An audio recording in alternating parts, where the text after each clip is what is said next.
When it comes to our diets, many of us are all too aware of the need for a better balance of food and perhaps a little less caffeine and alcohol. Something you would think about all the more if, as research suggests, you are one of up to 4.6 million people in the UK that could be suffering from a sensitive gut or frequent diarrhoea. I'm here with Amanda, a nutritionist, so you're an expert in all things food, and you've helped to compile a healthy living plan. Tell us about that. Yeah, well, it's a plan called the Life and Rhythm Plan. It's not about dancing, it's about digestive wellness and digestive health. And it's really designed to help manage lifestyle and help improve digestive health. So what is a healthy gut? A healthy gut just basically means your digestive system is working really well, and that has such an impact on all of our lives.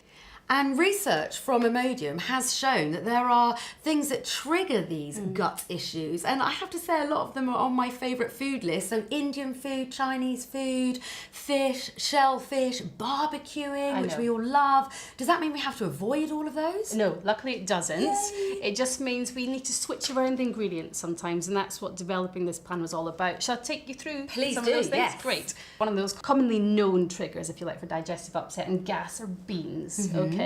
One tip with beans is mash them. It can take away some of that effect, or make sure if you're cooking them from scratch, rinse them well beforehand. If they're coming out of a can, obviously you can't do that, but if they're dried, that's what you need to do. Or switch to lentils as a good alternative. Fantastic. Mexican food, fiery chilies, delicious, but for some people a real problem. Very difficult to switch around the flavour of a chili. Instead, focus on things like limes and paprika to get that authentic Mexican flavour without doing the chili piece.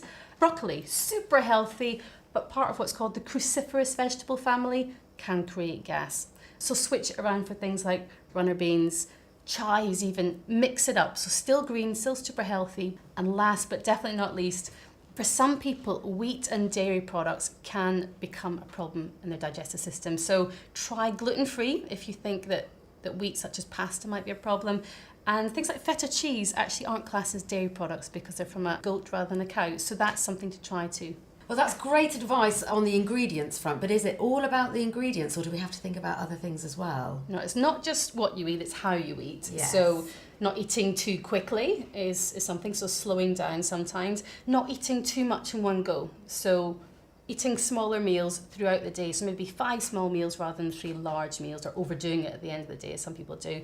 And when it comes to water, very important to stay hydrated, but don't drink too much with your meals. Take it away from meals. So what if the worst were to happen and we were running backwards and forwards to the toilet? What advice do you have for people? Okay, For people suffering with a bout of diarrhoea, it is not better out than in. It is better to do something about it because you can become depleted in electrolytes and drain from it. So rest up, make sure you stay hydrated, and that really simply is the best advice. Amanda, thank you so much for your time. Really useful information and some myth busting to boot. Thank you. If you would like to know more about the Life in Rhythm plan and how you can manage digestive complaints and diarrhoea, go to imodium.co.uk.